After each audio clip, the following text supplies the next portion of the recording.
Guys, pengen sebenarnya capek sih gitu dengerin pendapat atau argumen dari Bung Toel ini, karena menurut dia itu yang selalu benar. Dia seakan-akan mengkritik bahwasannya pendapat dia itu selalu benar, ketimbang staf, manajer, bahkan dari pelatih Sintayong sendiri itu banyak kekurangannya.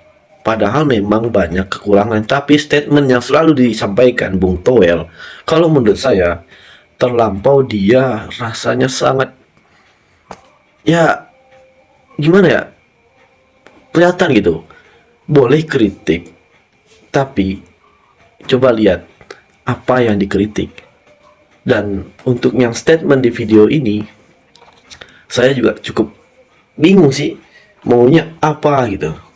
Bahkan kita sudah tahu kualitas kiper-kiper Indonesia, baik itu di lokal yang paling pertama kan, dan jam terbang kiper yang kita pakai saat ini itu sudah menentukan kualitasnya di belakang sebelumnya, bahkan di usia timnas dini sebelum dia masuk senior, atau yang sudah di senior, atau yang baru-baru masuk ke senior.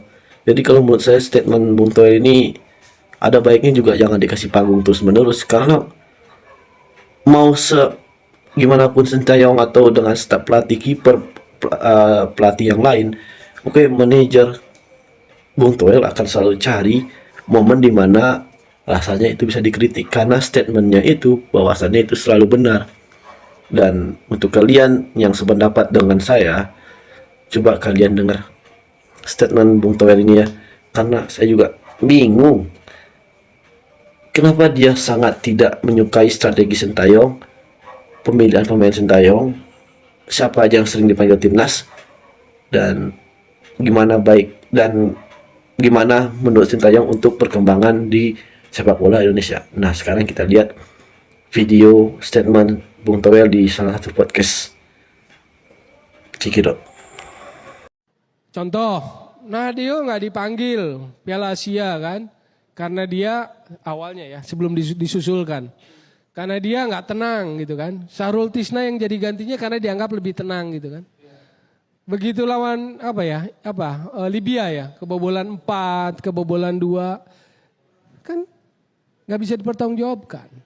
Jadi saya nangkep gini, waktu kalah 5-1 lawan Irak, Nadeo itu dipersalahkan dengan kalimat itu, bahwa kebobolan itu karena Nadeo nggak cukup tenang.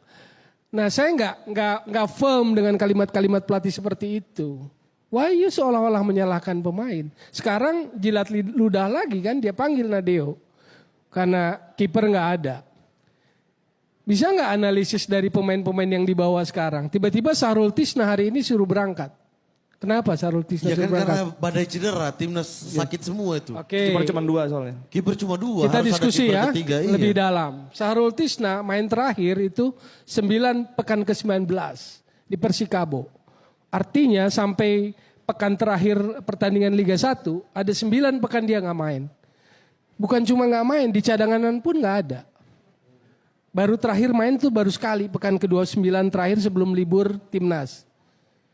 Dasarnya apa? Sekarang saya tanya, dasarmu pelatih panggil pemain apa? Ya pelatih kiper mungkin pernah melihat dia di latihan dan Ya terus ada nggak? Kan Mamat ngerti di Juventus bahwa performa pemain itu sangat menentukan masuk timnas atau enggak, betul? Betul, tapi kan kita sekarang dibumbui oleh kiper-kiper asing berapa puluh banyak di klub. Iya tahu, gitu kan? Yang Akhirnya tersisa cuma sisa beberapa, salah satunya Sahrul Tisna. contoh lagi, Hernando Ari cedera tuh.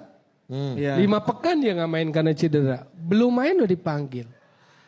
Jadi kan bisa diasumsikan bahwa dia tidak punya basis data yang kuat tentang kiper-kiper kita. Sehingga yang dia panggil yang itu-itu aja yang dia tahu. Maka nggak salah dong kalau saya bilang dia itu favoritisme pada pemain-pemain tertentu. Atau ya bolehlah didebat. Cuma kan boleh juga saya berpendapat seperti itu atas dasar argumen itu. Bahwa dia nggak punya basis data yang cukup kuat. Why nggak Reza Arya yang PSM misalnya? Why nggak siapa Awan Seto Bayangkara misalnya? Dia punya standar kan, dalam memanggil kiper rata-rata tinggi badan. Ya itulah makanya saya melihat hal lain gitu loh. Tapi buat orang kebanyakan menjadi aneh gitu loh. Padahal saya semuanya ada argumen. Kenapa siapa itu? Persib Rahmat Irianto. Iya. Dia juga nggak main lama. Main terakhir itu Desember. 4 Desember 2023. Di pekan-pekan terakhir, ini kalau hitungannya dari Februari ke Maret, cuma main 50 menit dia. Dipanggil. Iya, tapi kan fondasi namanya Karena langganannya Sintayong kan ini ya, udah tahu dari awal. Balotelli dia bakar rumah. Balotelli bakar rumah, Mancini masih panggil. Iya kan? Giancerini pemain yang orang bilang kalau mau bersaing dengan kayak Bonaventura, kalah gitu Giancerini. Conte tetap panggil karena ya pemain-pemain itu milik strategi pelatih masing-masing gitu. Ketika dia rasa ini fondasi dia daripada dia rubah lagi, Rahmat lebih tahu apa yang dia mau gitu. Dibandingkan pemain lain yang harus dia panggil.